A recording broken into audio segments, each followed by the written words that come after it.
নমস্কার। যুক্তি তর্ক সঙ্গে অর্কই আপনাদের স্বাগত। আপনাদের সঙ্গে আমি অর্কপ্রভ সরকার।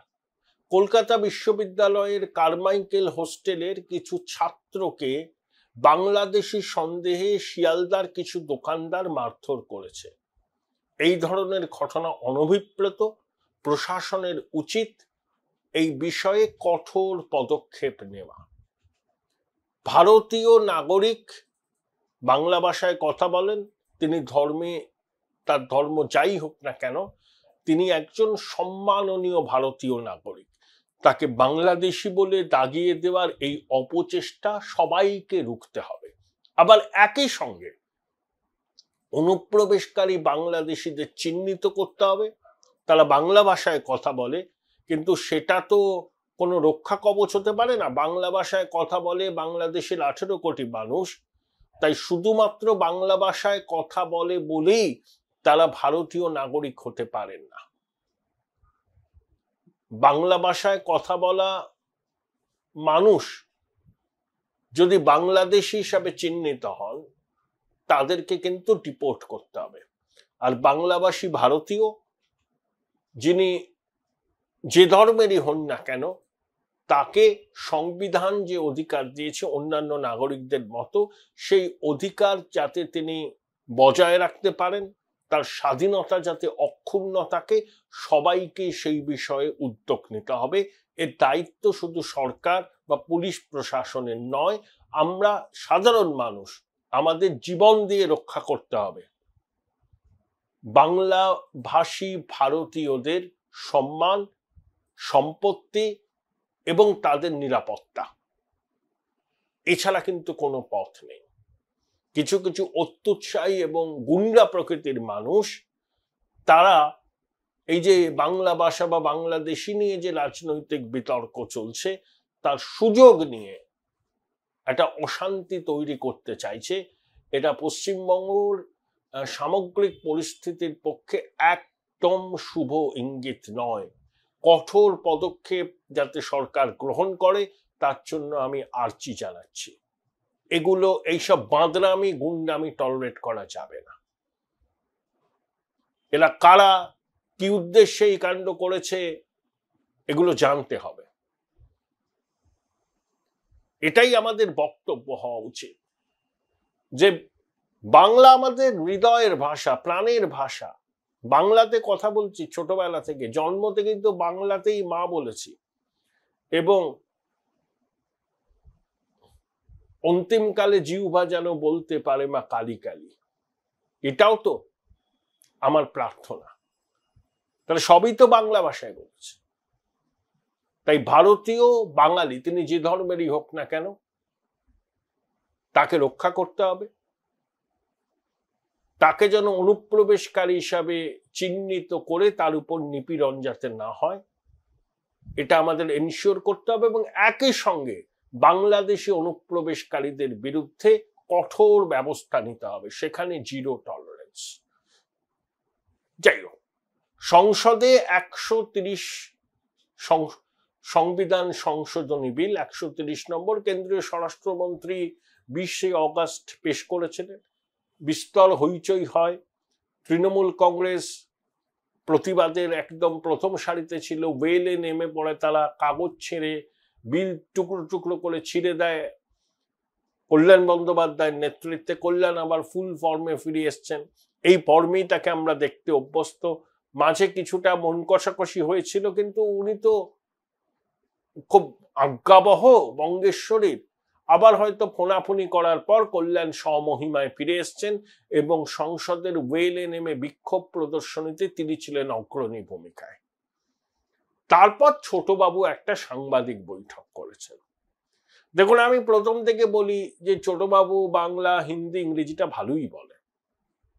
দেখুন, ইংরেজি মিডিয়ামে পড়া কোনো ছেলে হিন্দি ইংরেজিটা বলতেই পারে, আর বাংলা তো মাতৃভাষা, স্বাভাবিকভাবেই সেটা বলে।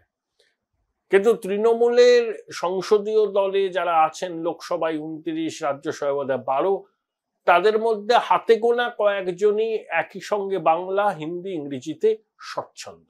সেখানে অভিষেকের অ্যাডভান্টেজ, কিন্তু ওর বক্তব্য ডিভয়েড অফ কন্টেন্ট। কথায় কথায় লোককে চ্যালেঞ্জ করে, বৈভবের আস্ফালন করে, এবং যে যে কথাগুলো বলে অনুপ্রাণিত বাংলা গণমাধ্যম সেটাকে শিরোনাম করে। অভিষেক চ্যালেঞ্জ ছুড়ে দিলেন, স্বরাষ্ট্রমন্ত্রীকে গ্রহণ করবেন। প্রথম কথা, অভিষেক কে হরিদাস পাল ও চ্যালেঞ্জ করবে আর স্বরাষ্ট্রমন্ত্রী সেটাকে গুরুত্ব দিয়ে বিরাট ভাবে আলোচনা করবেন? প্রথম কথা, বক্তব্য কি যে এসআইআর থেকে নজর ঘোরাবার জন্যই এই সংবিধান সংশোধনী বিল আনা হচ্ছে। এসআইআর রূপায়ণ করতে ব্যর্থ হচ্ছে নির্বাচন কমিশন, বিরোধীদের সম্মিলিত চাপের ফলে নজর ঘোরাবার জন্য এই সংবিধান সংশোধনী বিল আনা হয়েছে। এখন প্রশ্ন হলো, এসআইআর তো হচ্ছে, এসআইআর হবেই, পশ্চিমবঙ্গেও হবে, সারা দেশে হবে। সুপ্রিম কোর্ট তো বলেছে যে নির্বাচন কমিশনের এসআইআর করার যে অধিকার সংবিধান তাদের দিয়েছে সেই ব্যাপারে তারা কোনো রকম হস্তক্ষেপ করবে না। শুধু তারা বলেছে যে প্রসেসটা যাতে ট্রান্সপারেন্ট হয়, যাতে এই অ্যালিগেশন গুলো কমিশনের বিরুদ্ধে যারা তুলছেন তারা যাতে আর না তুলতে পারেন সেটা নির্বাচন কমিশনকে দেখতে হবে। এসআইআর করা নির্বাচন কমিশনের সংবিধান প্রদত্ত অধিকার, এবং প্রতিটা নির্বাচনের আগে নির্ভুল ভোটার তালিকার মাধ্যমেই ভোট হবে, এ নিয়ে কোনো সন্দেহের অবকাশ নেই। এই যে ছোটবাবু বলছেন না যে সমস্ত সাংসদ পদত্যাগ করুক, মন্ত্রিসভা ভেঙে দেওয়া হোক, তারাও পদত্যাগ করবেন, তারপর এসআইআর হোক, অত্যন্ত হাস্যকর যুক্তি। আচ্ছা, পশ্চিমবঙ্গে এর আগে এসআইআর রয়েছে বলে 2002 বা 3 সালে, 2001-এর বিধানসভা হয়েছে, তারপরে এসআইআর রয়েছে। তাহলে 2001-এর বিধানসভা নির্বাচনের ফল ঘোষণার আগের দিন মাননীয় ভিক্টরি সাইন দেখিয়েছিলেন, তারপর হেরে গিয়ে গোসাগরে খিল তুলে দিয়ে বসেছিলেন, বামেরা জিতেছিল। আবার এসআইআর এর পরে 2004-এর লোকসভা নির্বাচন হয়, প্রায় 23 লক্ষ নাম বাদ গিয়েছিল, তৃণমূল একটা আসন পেয়েছিল। ভারতবর্ষে প্রত্যেক বছর কোথাও না কোথাও ভোট হয়, তার জন্য এসআইআর কে আটকে থাকতে হবে তার তো কোনো কথা নেই। একটা জায়গা থেকে শুরু করতে হয়, এবার তাই নির্বাচন কমিশন শুরু করেছে। ছোটবাবু যদি আহাম্মকের মতো কথা বলেন তাহলে করুণা ছাড়া তো আর কিছুই আসতে পারে না। দ্বিতীয়, আধার কার্ড নির্বাচন কমিশন বলেছিল যে প্রমাণপত্র হিসাবে তারা সেটা গ্রহণ করতে অপারগ, তার কারণ যুক্তি দিয়েছিল যে আধার নাগরিকত্বের প্রমাণ নয়, ওয়েলফেয়ার স্কিম পাওয়ার জন্য এটা ব্যবহার করা হতে পারে। নির্বাচন কমিশন আধার নিয়ে কোনো নির্দেশ দেয়নি এখনো, শুধু কি বলেছে বিহারে যে 65 লক্ষ নাম খসড়া তালিকা থেকে বাদ পড়েছে সেই মানুষগুলো যদি আবার আবেদন করতে চান তাহলে তারা প্রমাণপত্র হিসাবে আধার দাখিল করতে পারবেন। কখনোই নির্বাচন কমিশন বলেনি যে আধারকে প্রামাণ্য নথি হিসাবে কমিশনকে গ্রহণ করতে হবে, এই নির্দেশ এই সুপ্রিম কোর্ট এখনো দেয়নি, কিন্তু সম্পূর্ণ ভ্রান্ত ন্যারেটিভ তৈরি করা হচ্ছে। 3, আসলে খোকাবাবু এই যে আস্ফালন করছেন এগুলো হচ্ছে ভয়ের জন্য করছেন। খোকাবাবু এখনো যে এইসব কথা বলার সুযোগ পাচ্ছেন, ঘুরে বেড়াচ্ছেন, বৈভবের আস্ফালন দেখাচ্ছেন, একে চ্যালেঞ্জ করছেন, ওকে চ্যালেঞ্জ করছেন, কোনো অদৃশ্য আশীর্বাদ আছে তার পিছনে, না হলে ছোটবাবুর এত বারফটটাই হতো না। কিন্তু সেই অদৃশ্য আশীর্বাদ কতদিন থাকবে? অনেকে বলছেন যে বড় জোর কালী পুজো অব্দি, কারণ ওই চন্দ্রনাথ সিনহা দিয়ে তো শুরু হয়েছে, এবার ধাপে ধাপে জাল গোটানো হবে। কাকুর পরিচয় আমরা সবাই জানি, কাকু কে ছিলেন, তার সঙ্গে খোকাবাবুর কি সম্পর্ক, তার কোম্পানির কি সম্পর্ক। কাকু জেলে গিয়েছিলেন, এখন বাড়িতে জামিনে আছেন। তা কাকু যদি আইনের জালে পড়েন তাহলে কাকুর বস আইনের জাল কেটে কতদিন বাইরে থাকবেন, এটা অনেকেই প্রশ্ন করছেন। রাজনৈতিক বিশ্লেষকরা করছেন। আমি শুভেন্দু অধিকারীর কথা ছেড়ে দিলাম, উনি তো প্রত্যেকটা ক্ষেত্রেই বলেন খোকাবাবু এবং বঙ্গেশ্বরীকে নিশানা করে, আমি ছেড়ে দিলাম ওদের কথা, কিন্তু অনেক বিশ্লেষক বলছেন, অন্য রাজনৈতিক দলের লোকজন বলছেন, সিপেমুলের নেতারা বলছেন যে নিশ্চয়ই কোনো অদৃশ্য আশীর্বাদ আছে খোকাবাবুর মাথার উপরে, সেই জন্য এখন তিনি বহাল তবিয়তে ঘুরে বেড়াচ্ছেন। এখন প্রশ্ন হলো যে এই অদৃশ্য আশীর্বাদের সময়সীমা কতটা? ভাইফোঁটা, জগদ্ধাত্রী পুজো, ছট পুজো, তারপর কি একেবারে সবুজ সংকেত নিয়ে এজেন্সি ঝাঁপিয়ে পড়বে?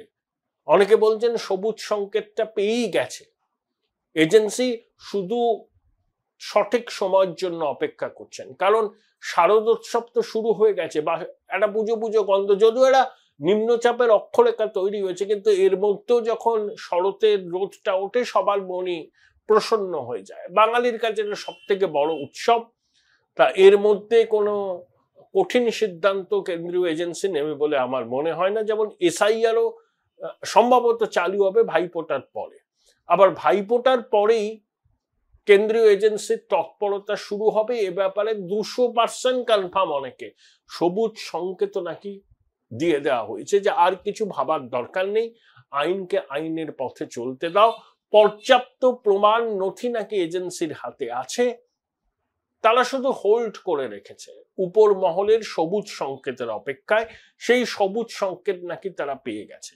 কাকুর কণ্ঠস্বরের নমুনার ফরেন্সিক রিপোর্টও চলে আসছে, এগুলো সব রেখে দেওয়া হয়েছে, ঠিক সময়ে এগুলো পাতাল পুড়ে বেরোবে। তাহলে কি খোকাবাবু দুশ্চিন্তায় আছেন? দুশ্চিন্তায় আছেন বলেই আবল তাবল কথা বলছেন?